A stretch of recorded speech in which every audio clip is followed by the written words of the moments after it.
Before I start, inshallah, sisters, if they want to come please, because it will be distracted after that throughout the speech. So inshallah, if you want to join us right now.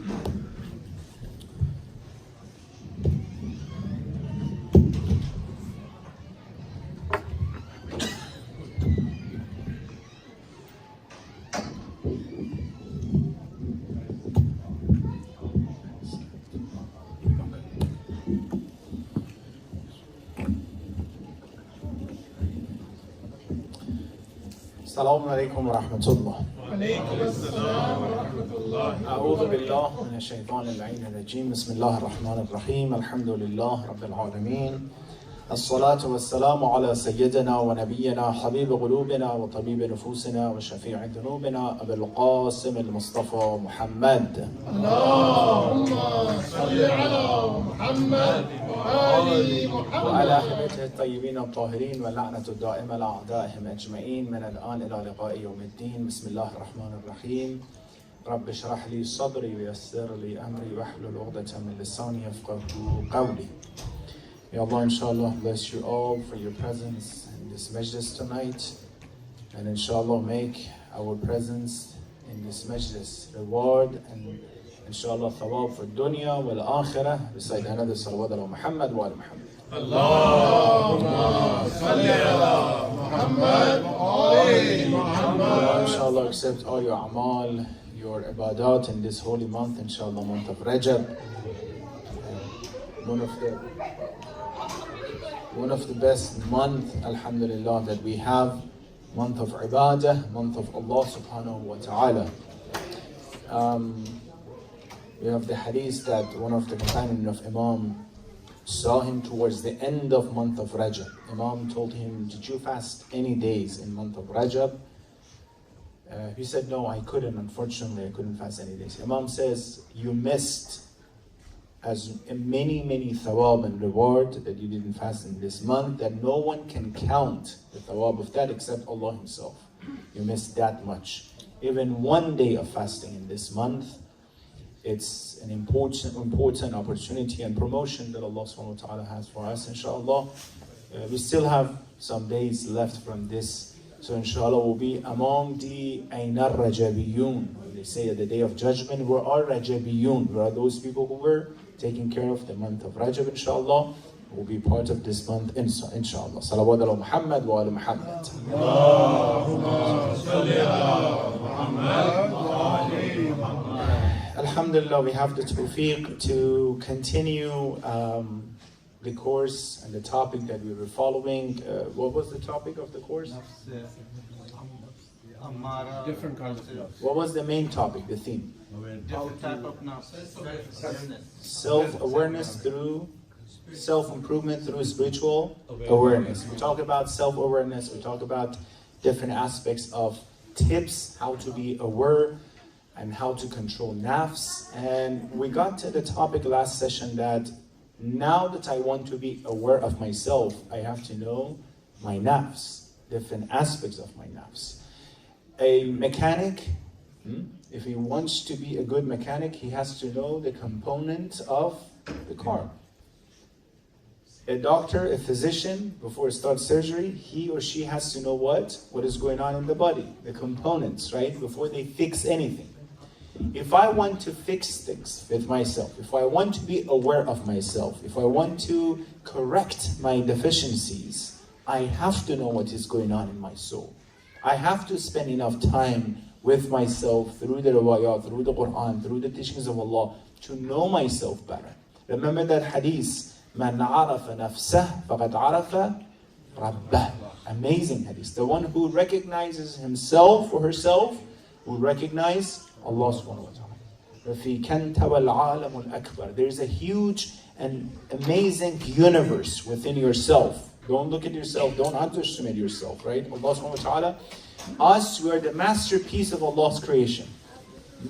He created the whole world, the whole universe for the sake of Adam, human beings, right? So therefore, it's very definitely complicated and it's definitely very important to pay attention. Just to review, the first nafs that we introduced, what was that? Ammara. Nafs ammara. What was the definition of nafs ammara? Amara brought us here in the US. What is it? Nafs Amara brought us here in US. We'll delete this part, don't worry. What is the definition of nafs ammar? That commands him towards bad deeds. It orders to, commands to what? Anything wrong, any desires, any breaking laws, nafs ammara is there to tell you, do it, right? It orders to break all the rules, just do whatever desires you desire, whatever you feel, whatever makes you happy, right? We said that it's a lot around us. Do whatever you feel is better. Do whatever you feel is better. What if I do whatever makes you happy? Is there any rules? Maybe many things makes me happy, but it's against the rules of Shar, right? That's what we have to pay attention. Ayah Quran Surah Yusuf, إِنَّ النَّفْسَ لَأَمَّارَةٌ بِالسُّوءِ. Nafs is what? It's the one who is orders and commands to sue, unrighteous. إِلَّا مَا رَحْمَ رَبِّي, as Yusuf said. Except those that Allah subhanahu wa ta'ala has mercy upon them. Except those that Allah has mercy upon them. What is MBS? Say it again. MBS. What is it? Yeah. He's an example of nafs. Just came back from there. Don't have to remind me. So, characteristics of a person who is submitted to nafs ammara. Of course, this person is the one who is submitted to this nafs. It will definitely do anything, any sins. And you might see some people, they do anything without even having anything, feeling bad about this. There's no consciousness within them to tell them that that's wrong, right? They're all about the dunya. They're all about satisfying their own desires. Again, like I said, whatever makes them feel better. If someone else is in need, it's not my business. I didn't do it, right? And Quran says, أَفَرَأَيْتَ مَنِ اتَّخَذَ إِلَهُ هَوَاهُ. Some people, their God is what? Their own nafs. Their God is their own nafs. It comes وَخَتَمَ عَلَى سَمْعِهِ وَقَلْبِهِ وَجَعَلَ أَبَصَرِهِ. Very interesting. Allah would what? Sealed this person's ear and heart and put cover in front of their eyes. They do many things. They hurt many other people. They don't feel anything.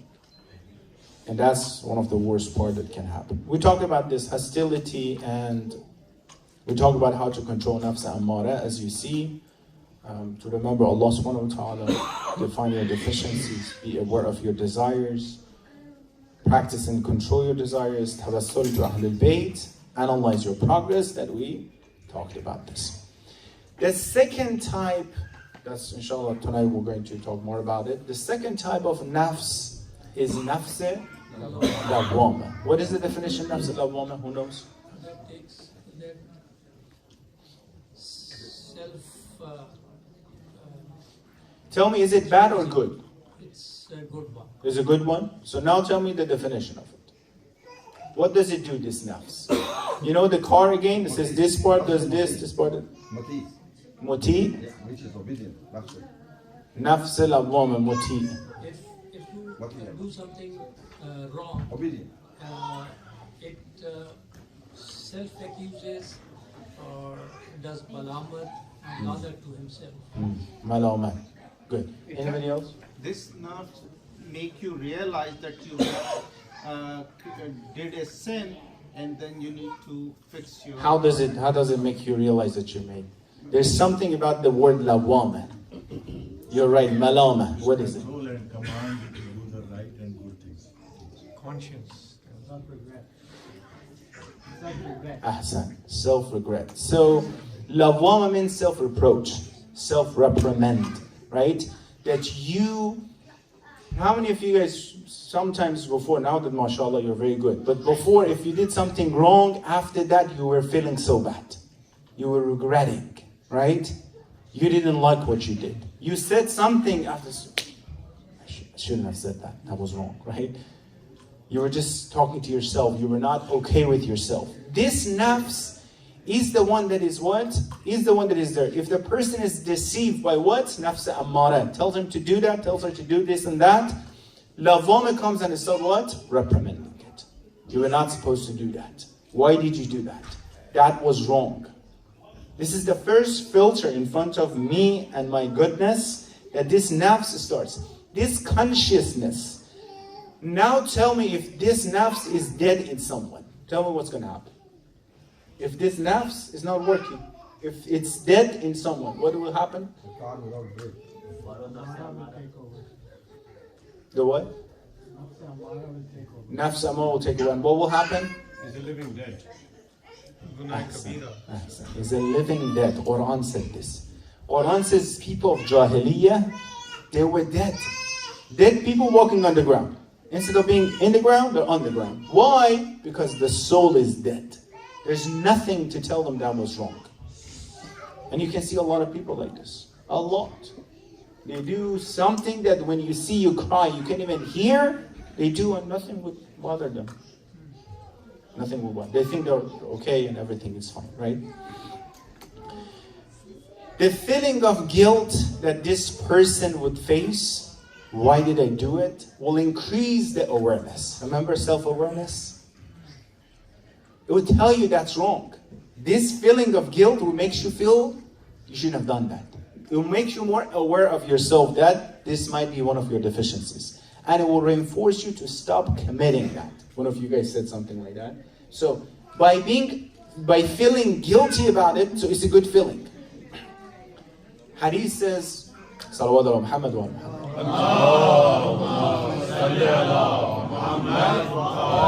Hadith said that we have an abd that keeps praying Salat al-Layl. Salat al-Layl. Many, many nights. Because of this tawfiq, he feels a little bit, mashallah, I should have a tawfiq that I'm doing this. I should be someone that Allah gives me the tawfiq. He's a good person. Allah will make him to miss his Salat al-Fajr one night and one day. Not only Salat al-Layl, Salat al-Fajr. As soon as he wakes up, he's like, Ya Allah, my Salat al-Fajr. He regrets what happened. Right? The hadith says the thawab of his regret is more and better than all those salat that he was just saying with being boastful and arrogant. Sometimes you wake up, you see the Salat al-Fajr is getting Qaza. Ya Allah, you rush and run towards, and you feel so bad the whole day.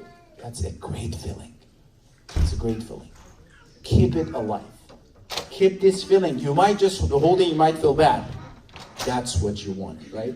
Imagine your son, your daughter, they do something wrong, and you feel there's no feeling of remorse and any regret or anything. That is worse than what they did, isn't it? Tajarri, that in front of Master, in front of Allah subhanahu wa ta'ala, you do something and No feeling. no feeling. That's what do you mean? That's fine.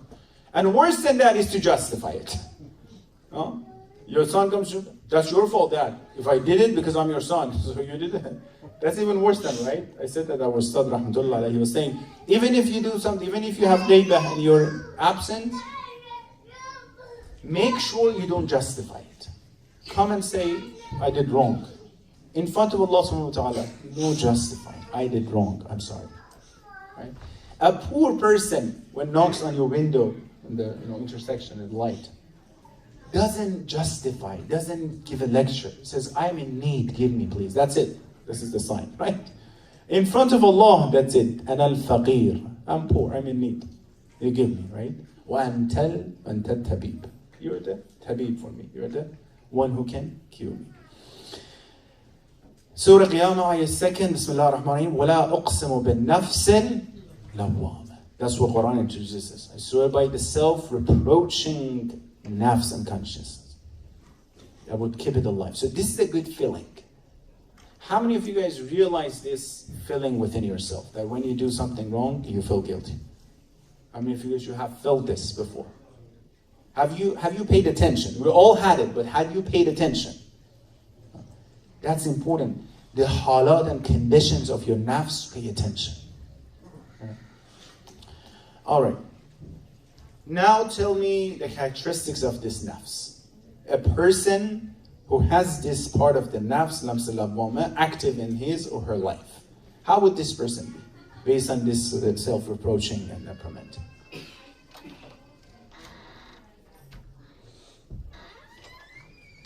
Go ahead. he did something wrong, next time he will try to do it. Ahsan, because of that feeling guilt, he would try not to do it. Regret right after doing something else. Right after.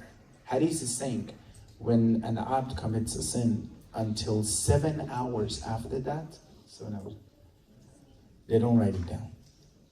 They don't document it. They're waiting for the abd to come back and repent. It's like Allah subhanahu wa ta'ala, He's trying to push us to go towards Jannah and heaven. We're like, no, please. 7 hours of waiting for us. Come back. Oh, nafsul woman. Apologize, repent before we write it down. Right? So right after committing that sin, the faster I feel, regret about what I did, the more active this nafs is. Right? I might say something, I don't even realize I broke someone's heart. Tomorrow I realize when my husband told me. It's not that active probably. You're not aware of yourself. Let me tell you a good story. Marhum Mujtahidi, Sheikh Ja'far Mujtahidi. He's one of the Urafa. His grave is in the Haram of Muhammad alayhi salatu wasalam.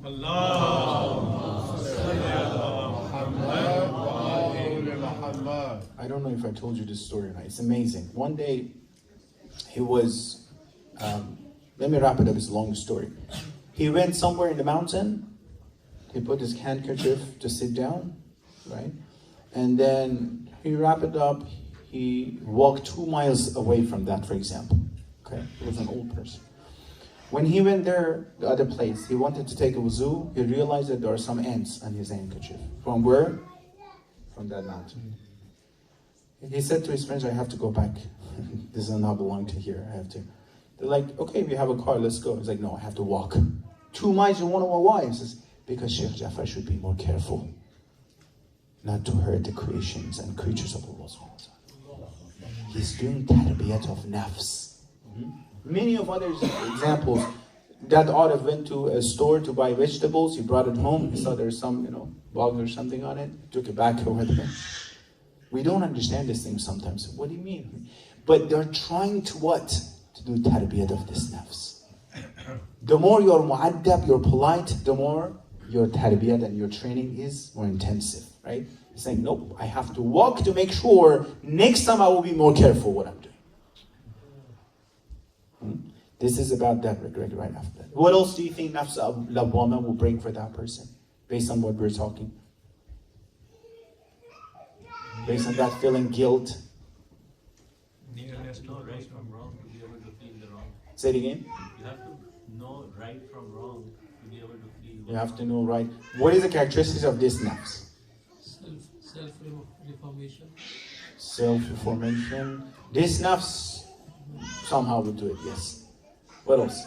Sisters, alhamdulillah, they're, mashallah, they're allama, so that's why they don't have to participate. Just talking about you guys.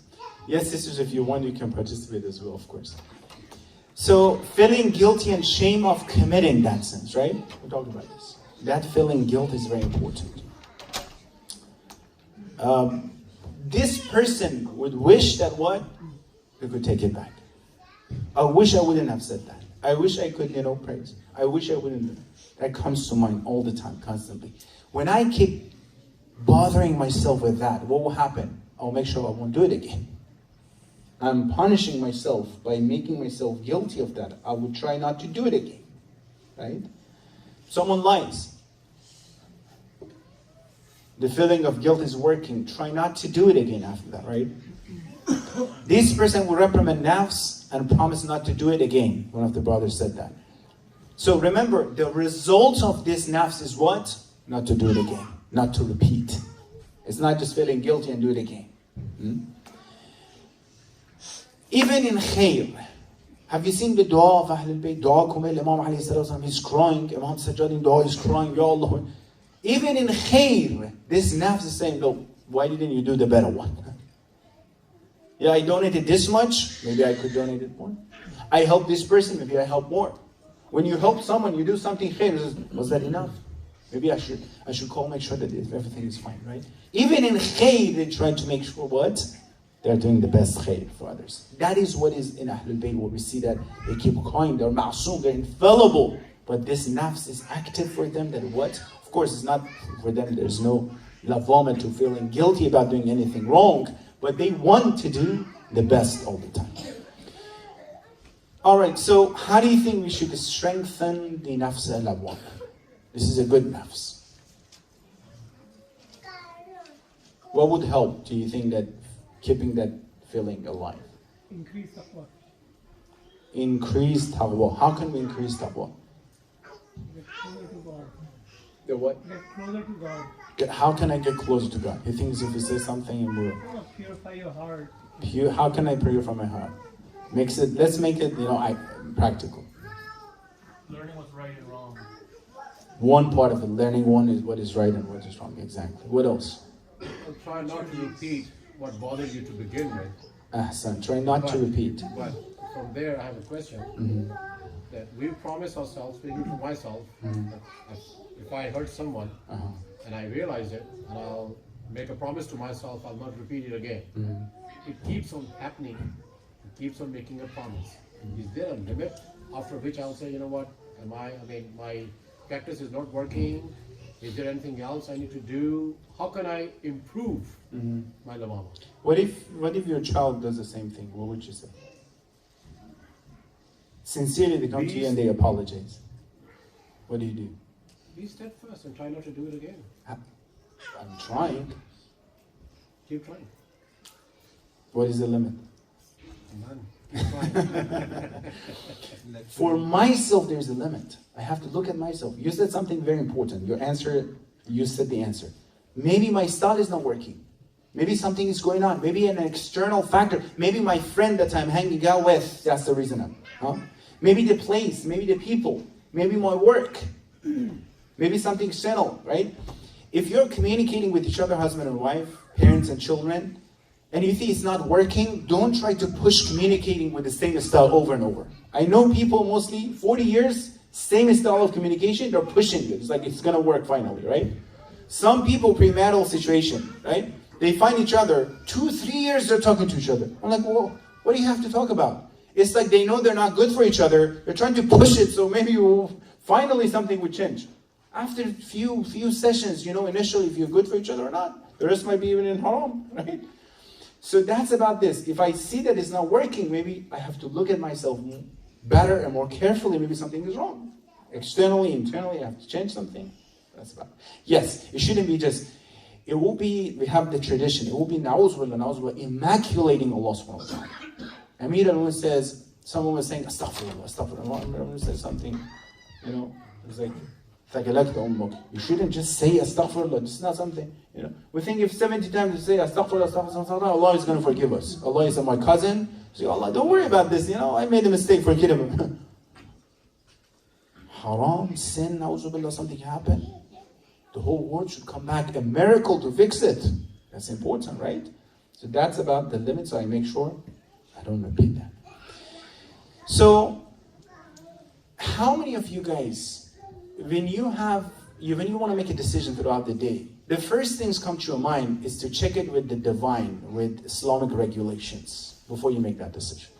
Does it happen to you? In your daily life. It's not about shari'i things, it's not about salat, in your daily life. You want to make a business. You want to ask for some money. You want to lend someone money. You want to do something. You want to talk to someone. If the first thing comes to your mind is that okay, Islamically, to do it or not, that is keeping the nafs al-lawwama alive. You're checking yourself. With what? The best of all rules and regulations. If it's okay with Allah subhanahu wa ta'ala, it's absolutely the right things. If it's not okay, even the whole world is saying it's okay, it's not okay, right? But wouldn't that depend of your knowledge of knowing the divine rules as well? Ahsan. Very good, mashallah. One of the brothers says knowledge, right? You should know what is right, what is wrong. You should study, you should learn, right? And you can't keep excusing yourself, I didn't know that. How long? You should study, you shouldn't know more. Pay attention to your amal and nafs, as we keep saying. Pay attention to your amal and your nafs. حديث آية قرآن سورة القيامة آية 14 بسم الله الرحمن الرحيم بل الإنسان على نفسه بصير ولو ألقى معاذيره. A man is aware of his own action and nafs. At the end of the day, remember muhasabah? What was muhasabah? At night, I sit down with myself and I start calculating my amal throughout the day. I know what I did. I know what was wrong, what was wrong. That's about keeping the nafs on. Remembrance of Allah subhanahu wa ta'ala. Surah Baqarah ayah 235. وَاعْلَمُوا أَنَّ اللَّهَ يَعْلَمُ مَا فِي أَنفُسِكُمْ فَاحْذَرُوهُ. Be assured that Allah knows what is in your heart. You can't hide it from Allah subhanahu wa ta'ala, right? That makes me be more aware of myself. Before you do anything, make sure to analyze it. It's a very important factor. Before you decide anything, make sure you look at the result and conclusion of that. Hadith from Rasulullah Muhammad sallallahu alaihi wasallam. إذا أردت أمرا فتدبر عاقبته. If you want to do something, the first thing you do, look at the end of it. If I do it, what will happen? If I say it, yeah, I feel good, but what will happen at the end? If I buy it, what will happen? If I go there, if I be friend with this, finally what will happen? Not right now. Finally, aqibatul umur, right? If it's correct, if it's okay, do it. If it's not, don't do it. We call it aqibat andishi. Think about the aqibat, think about the end. This is one of the signs of wisdom. That a person thinks about what? Rasulullah Muhammad sallallahu alaihi wasallam says, you heard about this. If you want to marry a woman, don't just look for a wife for yourself. Look for a mother for your children. For the first time, of course. Look for the what? The mother. This is the end, the result. Yes, she might be good, she might be, mashallah, educated, she might be beautiful, she might be rich. Husband, the same thing. It's not just, it's both, you know. They might be great, but is this the generation, is this a pure place that your rahim and womb that your generation is going to go? Look at the generation of Rasulullah himself. Come, all aslab al-shamikh, all pure, after another one, right? All the way to Ismail, all the way to Ibrahim. None of them are impure. That's why the result. Look at some of our scholars, the main scholars that we have. The whole generation, you see, back to back, all of them are, mashallah, marja, all of them. Allah Majesty, his father's, Allah Majesty, his father's so and so, his mother is from that side, his mother is so. The generation, the pure generation, that is affecting. Gene is affecting, right? Environment and the gene is important. I have a question. Sure. And with due respect, but this is history, what happened already. Our second Imam married with a woman who poisoned him. We have other examples also. So how this thing happened? Good. She changed. She was deceived by her father and Muawiyah, right? At the beginning, unless they were forced to marry someone, right?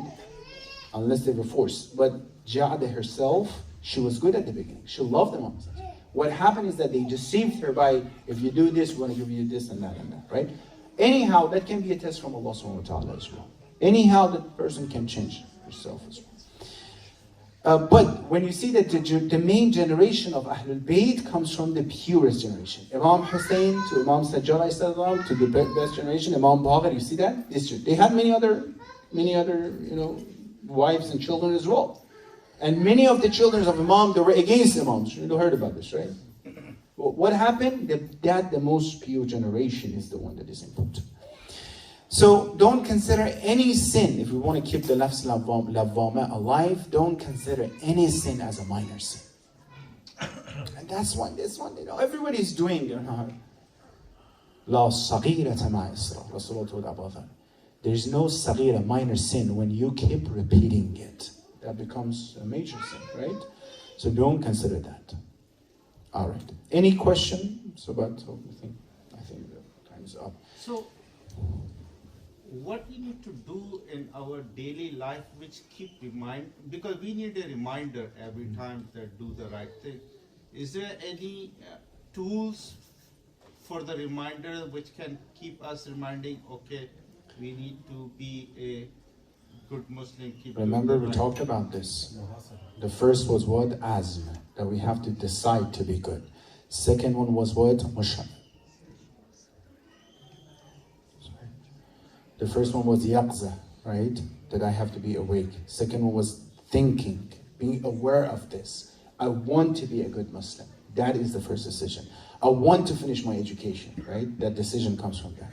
And then it comes to azm, it comes to musharata. I promise Allah subhanahu wa ta'ala at the beginning of the day, today I'm going to be more careful. I know I have some problem with my, speaking. I have some problem with my temper. I have some problem with my eyes. I am going to be purposely looking for that to control it. Promise Allah subhanahu wa ta'ala. Then muraqabah. Throughout the day, I have to watch it. Make sure my amal. Be careful. Be aware of myself. The same thing was with a guard, right? Imagine bodyguards. They keep looking around. When they're standing, they keep looking around. They don't stop. As long as they have someone to take care of it, as long as my nafs is there, I have to take care of it, they keep looking around, right? Imagine you have your little children somewhere in public. You keep looking and having your eye on the baby to make sure he's not going anywhere, right? That's the thing. And then we talk about muhasabah. At the end of the day, I do what? Muhasabah. At the end of the day, I have to analyze myself. What did I do now? Was it good? Did I do anything wrong? Did I lose any money financially when I check myself? Then I'll make sure. Then it goes to tazakkur, I remind myself. And it goes to mu'ataba. And it goes to mu'aqaba, that we talk about this. So we already talk about all this. Any other questions? So the summary and the result of this, as you keep hearing, is to be aware of yourself, to be aware of your amal, to keep looking at yourself, to make sure you have enough knowledge, increase your knowledge. MashaAllah, our children, they go to Sunday school, right? They're increasing their knowledge about knowing what is right, what is wrong. Parents, by reading, by learning, by coming to the majalis, I constantly said, MashaAllah, to people that make sure you keep coming to the programs, the speeches, anything, Dua Kumail. When Dua Kumail is being recited, listen and read the translation. You will learn from it, believe me. You will learn from it, Keep being aware of yourself. And good news today, before the majlis, I had one of the youth came to me from Ahl Sunnah. It's been few weeks and months that he's coming here and we're talking to each other about some questions that he had. And Alhamdulillah, today he came and says, I found the haqq and truth, and I'm in the path of Ahlul Bayt.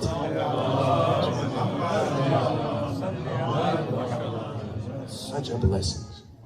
Being aware of himself. Young, being aware of himself. Doesn't matter how old you are.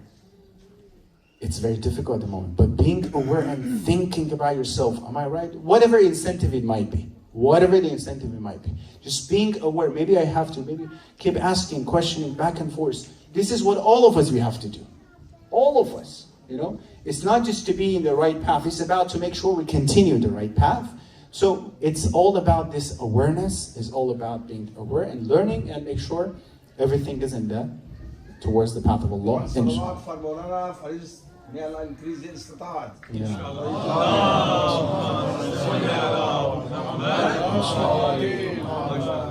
Ya Allah bless all of you. Allahumma salli ala Muhammadin wa ala Muhammadin wa ajjal farajahum. Allahumma ajjal li waliyyika al-faraj wal-afiyata wal-nas wa mudda fi umrihi al-sharif wa zayyin al-ardha bitul baqa'ih wa ja'alna min a'wanihi wa ansarihi wa shi'atihi. Ya Rahman, Ya Rahim, thabbit qulubana ala dinik. Ya Allah, for the sake of the best of your ibad, your Rasul and Ahlul Bayt, hasten in the dhuhr of our Imam Mahdi. I was in Umrah, Haram of Rasulullah. Keep thinking and thinking about, we need the actual sahib, the owner of this place to come back. If he comes back, inshallah, for the sake of himself, not us. Because sometimes we pray, we want him to come back so he will take care of ourselves, right? Everything is going to be perfect. People are not going to bother us. Not too many people will think about himself. You come for the sake of yourself, right? Ya Allah, hasten the dhuhr of our Imam Mahdi. Give us tawfiq and opportunity to be among the true followers of our Imam. Ya Allah, Ya Rahman, Ya Rahim, help our youth, make them successful in dunya wal akhirah. Remove obstacles towards their marriage. Ya Allah, Ya Rahman, Ya Rahim, do not let anyone, any person from our generations to be against the path of Ahlul Bayt. Ya Allah, Ya Rahman, Ya Rahim, those who have any hajat, any requests, give them all khair hajat. Ya Allah, Ya Rahman, Ya Rahim, those who are under difficulties and problems, brothers and sisters in Yemen, Bahrain, Afghanistan, Pakistan, all around the world, Shia in Saudi, in a very difficult situation. Ya Allah, provide opportunities for their freedom. Ya Allah, Ya Rahman, Ya Rahim, those who are sick, cure them all at this moment. And those who passed away, send the thawab and reward out of this message to the soul, inshallah. Rahimallah man yaqra'u al-Fatihata ma'as salawat.